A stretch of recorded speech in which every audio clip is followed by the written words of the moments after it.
here in Europe. I'm not European.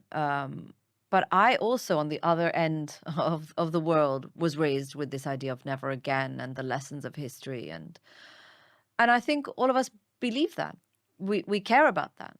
Um, but, governments didn't seem to matter when it was happening in Bosnia. There was no never again when it was Bosnians. There was no never again in Rwanda. There was no never again in, any issue you want to think about. But to go back to the criminal court, we know as well that now the prosecutors of the criminal court were threatened by members of European governments and were told that you exist for African dictators, not for us.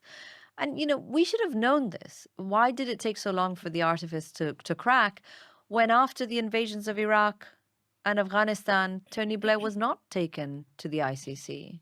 Why was George Bush not taken to the ICC? Why do I have to see George Bush on daytime talk shows talking about his grandkids and showing us paintings? Why is he not put before a court and asked to explain why he lied? Why 1 million people ended up being a casualty of his lies? So we should have known, but I think we wanted to believe that this idea of justice could work. I find the idea of justice a very problematic one. What is justice? What does justice mean?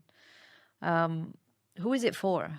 Who gets to decide what justice is? And I'm not sure justice is the thing we should be focusing on.